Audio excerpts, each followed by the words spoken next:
17 ilipita mpaka ikaja ikatokea hii siku ya vita. Waislamu siku hiyo wapo wachache, lakini Mtume anamwambia mtakuja nyinyi mtaupiga Kisra na ufalme wake na mtachukua ile ufalme wake na miliki yake yote. Walikwenda kule kina kaka kile Salman al-Farisi, wakachukua na mali zake zote zile, wakaja wakarudi nazo mpaka kwa Sayyidina Umar ibn al-Khattab. Walipofika kwa Umar ibn al-Khattab akalia Umar ibn al-Khattab amiri al-mu'minin, asema sadaqa Rasulullah, aina Suraqah ibn Malik, amesema kweli Mtume. Iko wapi Suraqah ibn Malik? Alimursilu ilayhi, siyatuma watu waniitie, akaitwa. Alipoletwa mbele ya Umar akaulizwa, atadri ma hadi, unajua hichi nini ya Suraqah? Ta'lam ma hadi? Anna al-a'rabi mithli ya'lam hadi, mimi mtu shamba najua wapi mambo haya. Akamuonesha ule ufalme, zile ngawira na mali zilizopatikana kule kwa Kisra. Ambia hizi ni mali za Kisra na nguo zake na suruali zake na taji lake lile la ufalme, yote hivi hapa. Tadhkuru wa'd Rasul, kumbuka ahadi ya Mtume. Haya basi, sasa akavaa lile vazi la Kisra la mfalme. Unaweza kaona kitu cha kawaida kuvaa vazi ndio kitu gani la mfalme, yani sawa sawa wale ndugu zetu ambao wanaishi mikoani huko mbali vijijini, umchukue umlete mjini, unaona vile shakilia na tasawuri yake anavyokuja amevaa, sisi tunamuona kama kavaa kishamba, huyu wa wapi, huyu shati kubwa kuliko kimo chake. Lakini akija hapa ukimuingiza shopping ukampiga suti na foengo zile na kofia safi, ukimtoa hapo watu wote mtamshangaa vile sikwambii liwe guo la kifalme. Akavaa Suraqah, niambia dakhil adbir aqbil, tembea nenda mbele rudi nyuma, kisha dakhil Umar kana dakhil, yani shamba kama Suraqah leo kavaa guo la kifalme la mfalme wa Fursi, shaambia mvua livua. Suraqah kashangaa, nivue? Naam, mvua. Wewe Mtume alisema uje kulivaa sio umiliki, itabaki kuwa miliki ya Waislamu. Mahali shahidi kwamba ni kweli pale Abu Bakari alipomuuliza kwamba unaonaje ukija ukavaa nguo ya Kisra, kweli alikuja akavaa Suraqah. Miaka 17 baadaye wakatoka Mtume na Abu Bakari wanakwenda zao Madina, wakafika sehemu moja panaitwa Quba. Ni mji uko nje kidogo ya Madina.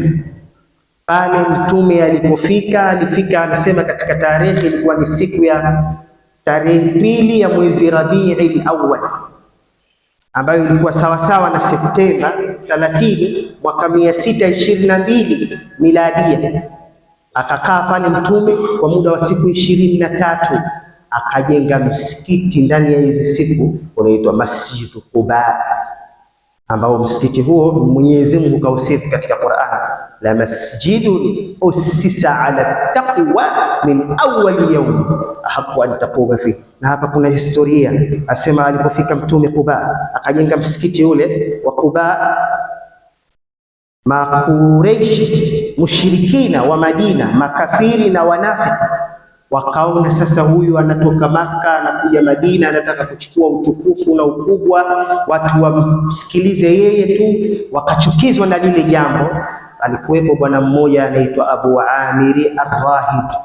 Ilipokuja Mtume amekuja Madina, yeye akakimbia akaenda zake Makka. Alipofika Makka mwaka wa 8 lilhijra, Mtume alipofanya fathu Makka akakimbia yule bwana kule akaenda Taif. Alipokwenda Taif, walipoamini watu wa Taif akakimbilia Rum. Alipofika Rum kule akaandika barua kuandikia watu wa Madina.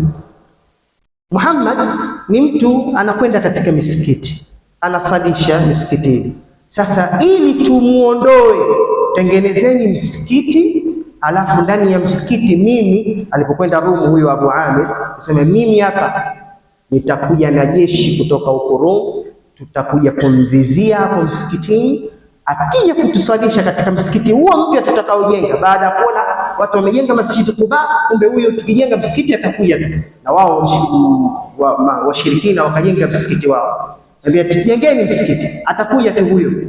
Kweli watu wakajenga msikiti. ndio ule msikiti ambao Mungu kausifu katika Qur'an, walladhina ittakhadhu masjidan dirara wa kufran wa tafriqan bayna almu'minin wa irsadan liman haraba Allah wa rasulahu min qabl wa la yahlifunna in aradna illa alhusna Allahu yashhadu innahum lakadhibun. Na wale ambao walijenga msikiti kwa ajili ya kutaka kufanyia wewe madhara, kwa ajili ya kuwafarikisha waumini, kwa ajili ya kuleta migongano katika dini, au ni waongo, watakuwa pia watakwambia njoo katika msikiti wetu tusalishe, sisi tunataka kheri.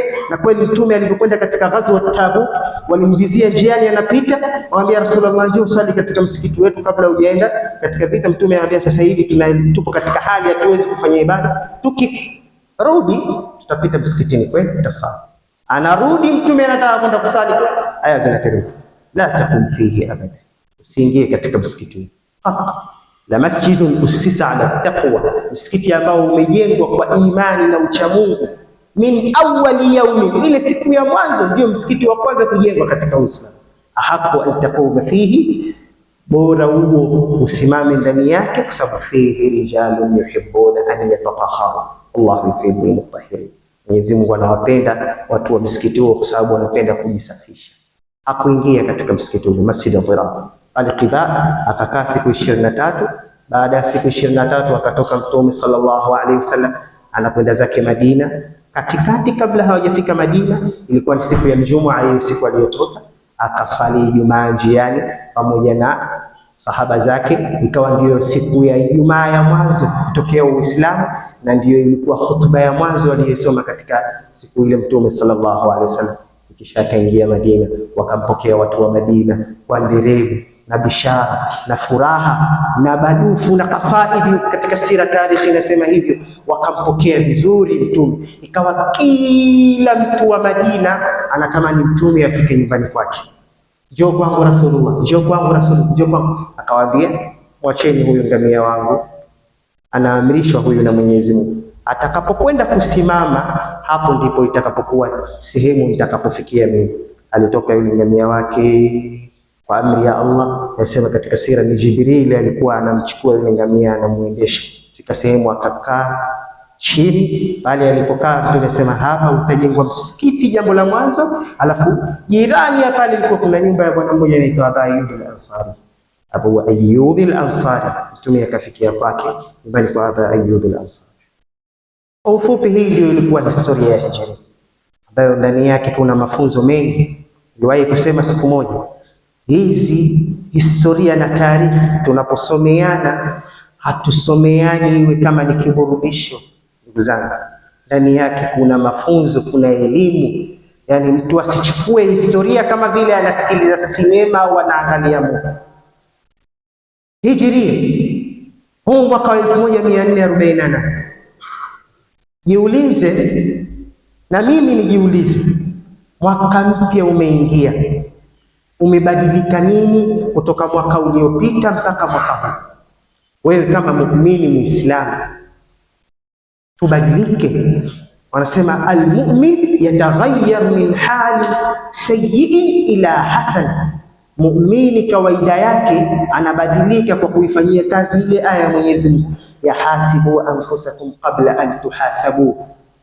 Jitathminini, hesabuni nafsi zenu kabla hamjahesabiwa. Muumini anahesabu, anatathmini nafsi yake, maisha yake, muamala wake na Mola wake kabla ya kufa kwake.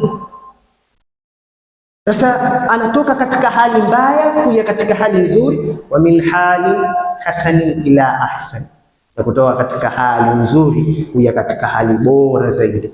Ndugu zangu, tubadilike. Katika mambo yanasikitisha, sisi Waislamu wa leo hatubadiliki na tabia zetu na akhlaki zetu, miamala yetu pamoja na Mwenyezi Mungu.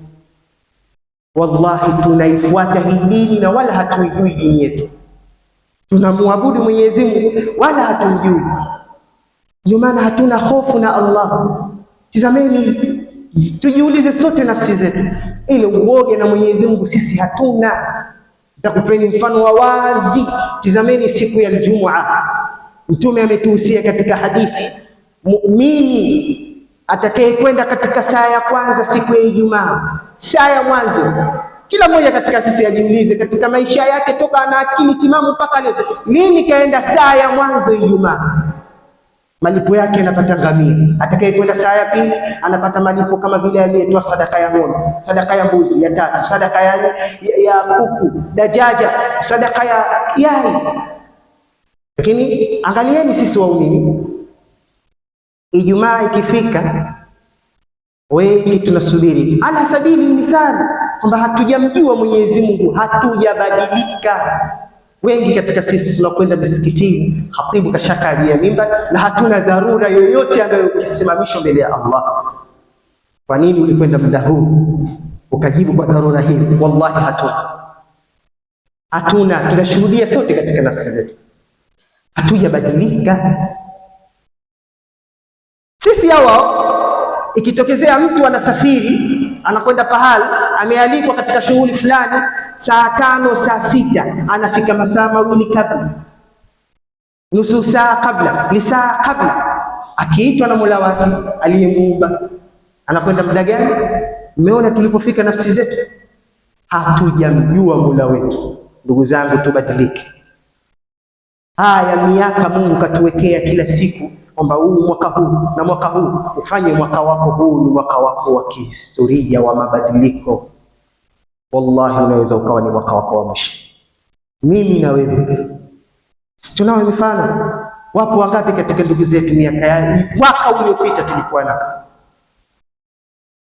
mwaka huu hatuna. Anasema mmoja, kila mwaka una siku na saa na mwezi ya kifo chako, unavipita kila mwaka. Ipo kama ni Ijumaa, ipo kama ni saa 3, ipo kama ni mwezi Januari, Februari, upo unaupita mwaka. Kuna mwaka hutopita, wallahi kuna mwaka hutopita. Sasa utabadilika lini? Utajua lini wewe thamani na nafasi ya Mola wako? Dini yako utaijua lini? Na huwezi kujua thamani ya Mwenyezi Mungu kama hujaijua dini yako. Hatujifunzi kuhusu dini yetu. Leo imeonekana ni kituko mtu kukaa akijifunza dini yake, anaona anakosa kwamba ataifanyia vizuri kiasi gani na dunia yake. Hatujifunzi dini yetu, ndio maana hatumuogopi, hatumjui Mwenyezi Mungu. Muislamu hajui kusoma Qur'an. Ni Muislamu, kazaliwa katika mishipa ya Kiislamu, ana miaka 20, 25, 30, hajui Qur'an. Sala yake anayoiswali hajui namna ya kuiswali. Huyo anatarajia akifa apate radhi za Mwenyezi Mungu aingie peponi. Kwani kwa sura hii tutapata pepo sisi? Ubadilike. Hizi zikija hizi tarehe iwe ni sababu ya kukumbusha kwetu sisi, tuchukue hatua nzuri, tumjue Mola wetu. Tukimjua Mwenyezi Mungu Subhanahu wa Ta'ala, basi tutamuabudu, tutamuogopa. Hamna mtu atakuja eti saa hizi kama saa hizi hatusemani, tunaambia na ukweli. Saa hizi unaona wengine anapangua watu msikitini, anataka akae, amefika amechelewa. Alikuwa na sababu gani? Kama mwingine ana dharura muhimu yeye na Mola wake, lakini wengi hatuna, kwa sababu hatujamjua Mola. Kubadilike ndugu zangu, tutakwenda kuulizwa mbele ya Mwenyezi Mungu Subhanahu wa Ta'ala. Hii ni Muharram, si mnaona nimesimama hapa katika mimbar na nyinyi mnanisikiliza. Ikija Muharram nyingine, wapo katika sisi ambao watakuwa wapo chini ya matumbo ya ardhi. Sasa ufanye kama kweli huu ni pengine mwaka wako wa mwisho, iwe ni sababu ya kubadilika, tukapate radhi na kuridhiwa na Mwenyezi Mungu Subhanahu wa Ta'ala. Aqulu qawli hadha wa astaghfirullah li wa astaghfiruhu.